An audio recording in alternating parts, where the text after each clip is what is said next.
Evde radyoya denge gele.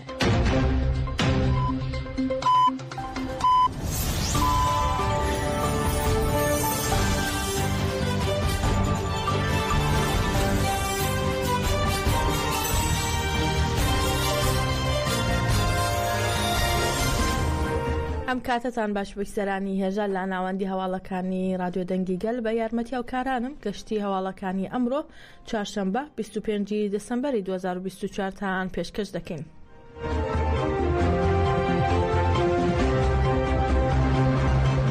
نوێترین دیمەنی چالاکی بروسک لا دژی چەتەکانی دەوڵەتی تورک بڵاوکرایەوە.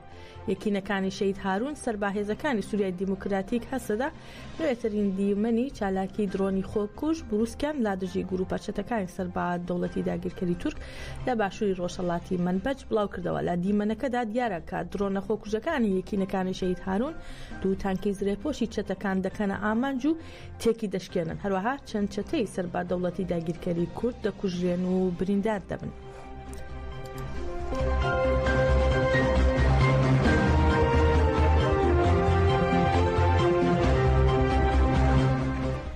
هەپەگان ناسنامەی دووگەری لای شەهیدی ڕاگەیان ناوەندی چاپەمەنی و ڕاگەاندنی هێزەکانی پاراستنی گەل لە ڕاگەیاندراوێکدا ناسنامەی دووگەری لای شەهیدی ئاشکرا کرد کە لە مەتینا شەهید بوون.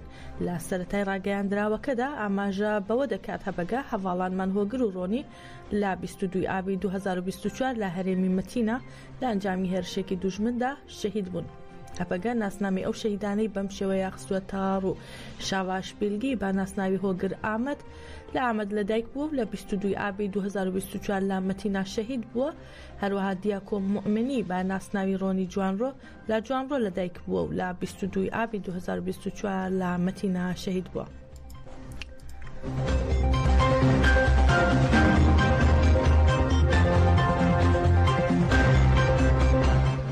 قەسەدا فڕۆکەیەکی دەوڵەتی تورکی خستە خوارەوە. ئەنجومەنی سەربازی تەلتەمەر ڕایگەان لە باکووری شارەکە فڕۆکەیەکی بێفڕۆکەوانی دەوڵەتی داگیرکەری تورکیان خستووەتە خوارەوە.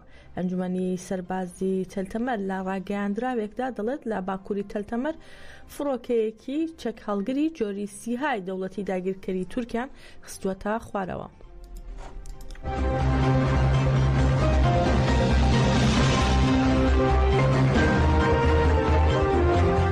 شێخ مرشید خەزنەوی دەڵێت ئەم جارە سەرکەوتن بۆ ئێمەیە. شێخ مرشید خەزنەوی لە شاری دێرکی کانتۆنی جەزیرە دەربارەی پێشاتەکانی ڕۆژاوە و هێرشەکانی سەرباکوور و ڕۆژهەڵاتی سووریا وتارێکی پێشکەش کرد.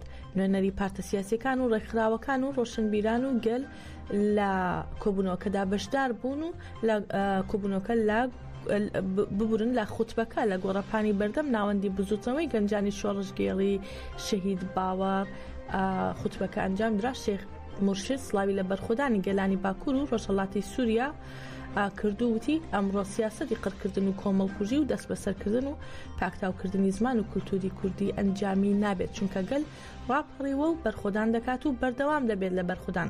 خەزنەوی وتیشی مێژوو سەل لە نوێ دەنووسرێتەوە و پێویستە گەلی کورد مێژووی خۆی بنووسێت.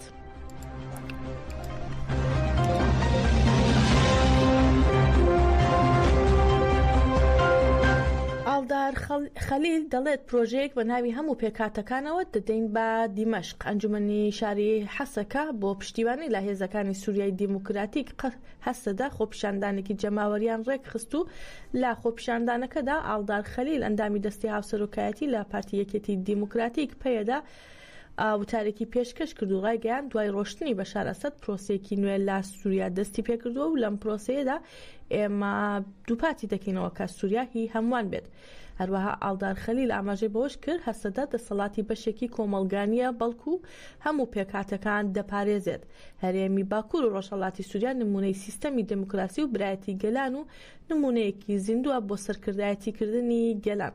هەروەها خەلیل باسی لەوەش کرد پێکاتەکانی باکوور و ڕۆژهەڵاتی سووریا بەشێکن لە سووریا و ئێمە هیچ دوژمنکارانە و دووبەرەکیمان نییە، بەڵام ئێمە پرۆژەیەکی دیموکراسی سەرکەوتو دەخەینە ڕوو.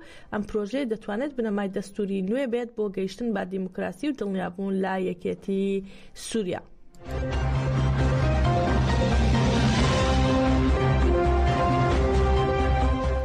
12 ڕۆژە ئێشگیری گەل لەسەر سنووری قامیشلو بەردەوامە. ئێشگیری لەسەر سنووری نووسیبین با پێشەنگایەتی تەژە ئەو دەبەپە و دەم پارتی لە 11 کانونی یەکەمەوە دژی هێرشەکانی سەر ڕۆژاوا بەردەوامە. ڕێخستنەکانی تەژە ئەو دەم پارتی و دەبەپەی سلۆپی و جەزیرە و مردین هاتنە سەر سنوور و پشتگیریان لە چالاکیەکان کرد. چالاکوانانی تەژە تیشکیان خستە سەر هێرشەکان بۆ سەر ڕۆژاوا و دەڵێن شەڕی سەرگەلەکەمان لە ڕۆژاوا قبول ناکرێت. هەروەها ڕاشیانگەیان ئەوانەی هێرش دەکەن سەر ڕۆژاوا ژنکوژ و منداڵکوژن ماف و یاساژ ناناسن و هەروەها دەڵێن شەیدکردنی ڕۆژنامە نووسان نازم داشتان و جیهان بیلگین و کەسانێک بوون تەنها ڕاستی و حەقیقەتیان دەگواستەوە. لە چالاکیەکەدا زەکی ئیمرەز پەرلەمانتار تیشکی خستە سەر تێکۆشانی ڕۆژاوا دژی چەتەکانی داعش وتی ئەو کات کورد مرۆڤایەتی دەپاراست کۆی مرۆڤایەتی پاراست. لە کۆبانی داعشی تێکشکان گەلی کورد لە هەموو لایەک بەرگری کرد و هەموو دوژمنانی مرۆڤایەتی و گەلی کورد شکستیان هێنا. هەروەها زەکی ڕاگەیان ئەگەر دەسەڵاتی ئاکەپا مەهەپا دوژمنایەتی کورد بکات شکست دەهێنێت. گەلی کورد مافدارە و ئەگەر کۆمەڵکوژی لەسەر گەلی کورد بسەپێنن شکست دەهێنێن و دەڕوخێن. زەکی ئیرمەز هەروەها وتیشی بەڕێز ئۆجەلان دیدگایەکی بۆ دەسەڵاتی ئاکەپا مەهەپا نیشان داوتی ئەگەر هەلو مەرج گونجاو بێت ئامادەم بۆ ڕاوەستاندنی شەڕ و دەستپێکردنی پرۆسەی یاسایی و سیاسی. پێویستە دەسەڵاتی ئاکەپا مەهەپا دەست بەجێ دەرگاکانی ئێمراڵی بکاتەوە و پێویستە دیدار لەگەڵ بەڕێز ئۆجەلان ئەنجام درێت بۆ ئەوەی ئاشتی لە ڕۆژهەڵاتی ناوین پێش بکەوێت و تورکیا دیموکراتیک بێت.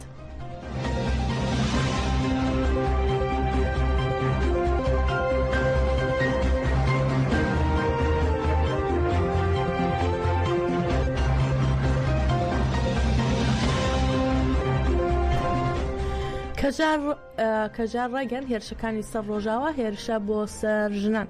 کۆمەلگەی ژنانی ئازادی ڕۆژهەڵاتی کوردستان کەژاری ئوروپا دەربارەی هێرشەکانی دەوڵەتی تورک و چەتەکانی بەناو سوپاینەتەوەی سووریا بۆ سەر باکوور و ڕۆژهەڵاتی سووریا ڕاگەیاندراوێکیان بڵاو کردەوە و لە ڕاگەیاندراوەکەدا دووپاتکرایەوە دەستێوەردانی حکوومەتی فاشیستی تورکیا لە باکوور و ڕۆژهەڵاتی سووریا و بێدەنگی هێزە هەرێمی و جیهانیەکان دەری دەخات هێرشەکە بۆ لە ناوبردنی هەموو دەستکەوتەکانی شۆڕشی ژنان و شۆڕشی دیموکراتیکی گەلانە.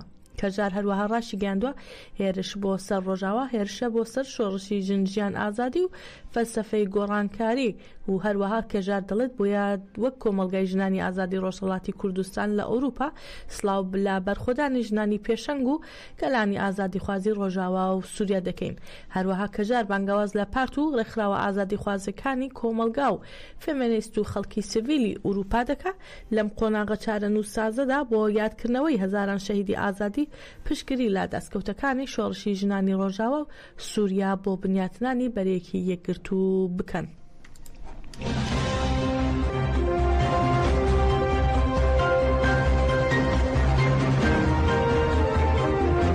توێژە جیاوازیەکانی هەڵەبجە داوا دەکەن هەمووان پشتیوانی ڕۆژاوای کوردستان بکەن و هەروەها نیگەرانی خۆیان لەبارەی سیاسەتی حکوومەتی کاربەڕێکەری هەرێم بەرامبەر ڕۆژاوای کوردستان دەردەبڕن و دەڵێن لە بری پاڵپشتی لە قەسەدا ستایشی دوژمنانی کورد دەکەن.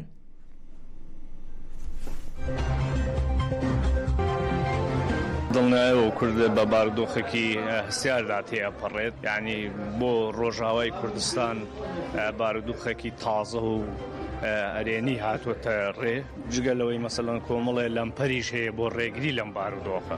کورد لە ڕۆژاوایە خەریکە شوێنی خۆی ئەگرێت یعنی نەخشەیەک هەیە کورتایە ئەوێ شوێنی خۆی بگرێت. بەڵام ئەوەی جێگەی سەرنجە مینەکانن لەمپەرەکانن ئەو لەمپەرانەیە کە تورکیا ئەیەوێ بهێنێتە ڕێگەی چونکە ئەوەی ئێستا لە ڕۆژاوایە ڕووادا بەو چەشمە بێگومان تورکیا قبوڵی نییە چونکە تورکیا نایەوێت لە هیچ شوێنێکە کورد شوێنی خۆی بگرێت. ئەگەر حیزبە سیاسەکانی مەسەلەن بەرژەوەندی حیزبی نیان بەسێتەوە بە نەیارەکانی کوردەوە ئەبێ بە هەمووانەوە نەک هەرتەنا حیزبە سیاسەکان مەسەلەن هەموو تاکی کورد بتوانێت هەوڵ مەسەلەن هەوڵ با بۆ جێگیرکردنی ڕۆژاوای کوردستان.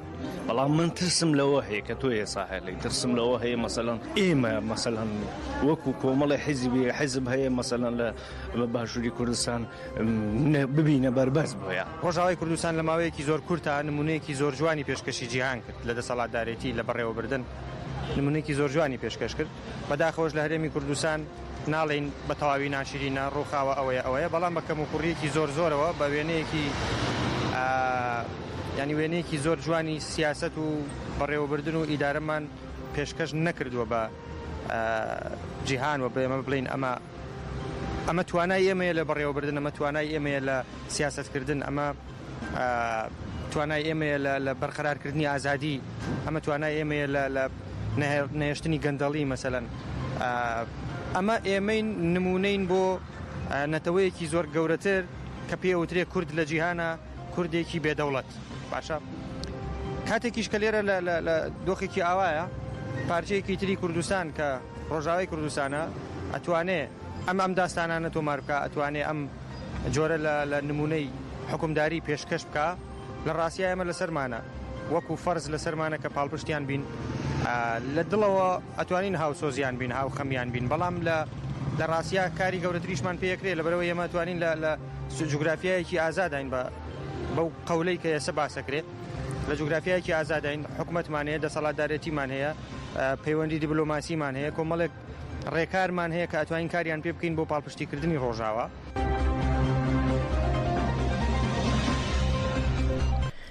ژەنەرال پات رایدەر وتەبێژی وەزارەتی بەرگەری ئەمریکا سەبارەت بابوونی هێزی نافەرمی وڵاتەکەی لە عێراق دەڵێت لەو ژمارانە زیاتر هێزمان لە عێراق هەیە کە لە ڕابردوو ئاشکرا کراوە و ماوەیەکی درێژە لەوێ ماونەتەوە، بەڵام بە هۆکاری سیاسی ئاشکرا نەکراون. هەروەها رایدەر ئاماژەی بەوەش کردووە بوونی ئەو هێزە بارگرانیەکی دیکەی بۆ حکوومەتی ئەمریکا دروست کردووە. ئەمە لە کاتێکدای ئەمریکا بە فەرمی 2500 سەربازی لە عێراق ماونەتەوە، بەڵام تا ئێستا ژمارەی ئەو هێزەی بە نەهێنی ماونەتەوە نازاندرێت چەندە.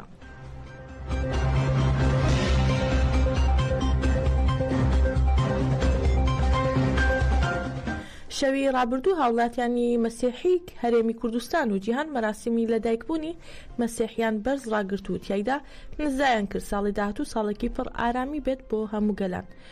هاوڵاتیانی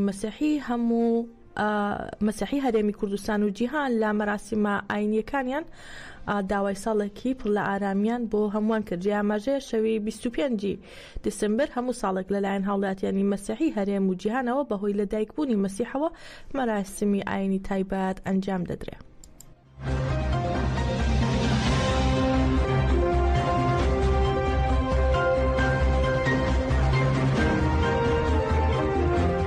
حکوومەتی نوێی سووریا داوای قەرەبووی 300 میلیارد دلار لە ئێران دەکات. سەرچاوەیەک لە حکوومەتی سووریا ئاشکرای کرد حکوومەتی ڕاگوزەری سووریا بەنیازە داوای قەرەبووی 300 میلیارد دلار لە ئێران بکاتەوە بەهۆی ئەو زیانەی بەروڵاتەکەیان کەوتووە لە ئامانجی دەستێوەردانەکانی ئێران. میدیا عەرەبیەکان سەبارەت بە داواکردنی قەرەبووی حکوومەتی ڕاگوزەری سووریا لە ئێران لە زاری سەرچاوەیەکەوە ڕایانگەیان حکوومەتی ڕاگوزەری سووریا بەنیازە داوای قەرەبوو لە ئێران بکاتەوە و ئەم بڕیارە دوای لێکۆڵینەوەیکی وردی ئەو زیانانە هاتووە کە ئێران لە ماوەی دەستێوەردانی لە کاروباری ناوخۆی سووریا ئەنجامی داوە. هەروەها ئاماژیان بەوەش کردووە ئێمە بەڵگەی تەواومان کۆ کردوێتەوە سەبارەت با وێرانکاریەکانی کە ئێران لا وڵاتەکەماندا ئەنجامی داوە و بەنیازین لا ڕێگای دادگانە و دەوڵەتیەکانەوە داوای قەرەبووەکە بکەینەوە. هەروەها باس لەوەش کراوە ئەم هەنگاوە بەشێکە لە سیاسەتی نوێی حکوومەتی سووریا بۆ دوورخستنەوەی دەستی دەرەکی لە کاروباری ناوخۆی وڵات و بە تایبەت کۆتایی هێنان با ڕۆڵی ئێران لە سووریا.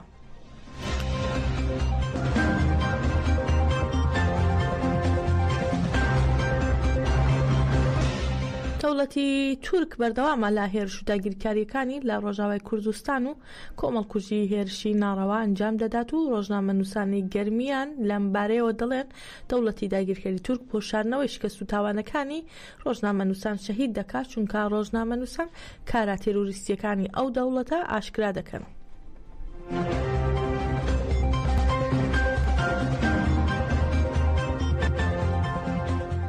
ڕژێمی داگیرکاری تورک لە هەموو چینەکان زیاتر لە ئێستادا زیاتر ترسی لە ڕۆماڵی ڕۆژنامەنووسان هەیە، چونکە ئازانیە ئەو ڕۆژنامەنووسانەی کە ڕوو دەکەنە ئەو بەرەیە ڕاستی و دروستی شکستەکانی تورکیا، کارە درەندەکانی تورکیا، کارە چەپەڵەکانی تورکیا و گروپە نزیەکانی تورکیا گوازنەوە. بۆیە تورکیا ئامانجی سەرەکی لە تیرۆرکردنی ڕۆژنامەنووسان ئەوەیە کە ئەو فەزاحەت و ناشرین و کردەوە تیرۆریستانی کە لەو ناوچینە هەیە نەگوازرێتەوە بۆیە هەروەها پێم وایە تورکیا نەک ڕۆژنامەنووسان ئامانجێتی هەموو تاکێکی کورد لە ناوە با هیچ چینێک بۆ ئەو جیاوازی نییە تەنها ئەوە نەبێ کە دوژمنی گەلی کوردە ئەوێت تاکی کورد لە هەر کوێکی ئەم دنیاە هەبێ لە ناوی لە باشوور بێ لە ڕۆژ ئاوا بێ لە باکوور و ڕۆژهەڵات بە هیچ جیاوازێکی بۆ ئەو نییە ئەمە لە باشوور هەموو پشتیوانانی خۆمان بۆ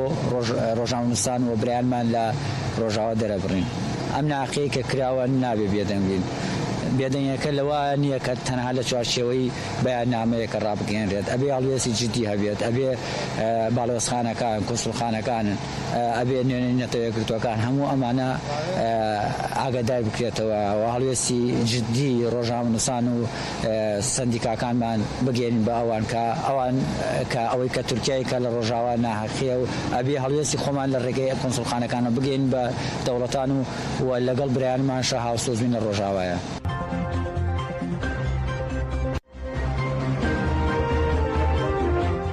لە سووریا لە سەرەتای ئەم ساڵەوە 277 کوژراون. ڕوانگەی سووری بۆ مافەکانی مرۆڤ ڵاوی کردەوە لە سەرەتای ئەم ساڵەوە لە سووریا 277 کوژراون. سەبارەت بە ئاماری کوژرانی ژن لە سەرەتای ئەم ساڵەوە بەم شێوەیە ڕوانگەی سووری زانیاری بڵاو کردوێتەوە و دەڵێت لە ئەم ساڵدا 26 ژن بەهۆی پاشماوەی تەقینەوەکانی شەڕ و هەروەها 14 ژنیش لەلایەن دەوڵەتی داگیرکەری تورک و چەتەکانیەوە کوژراون. ئەمە لە کاتێکدایە لە ساڵی ڕابردوو لە سەرانسەری سووریا 241 ژن کوژرابوون.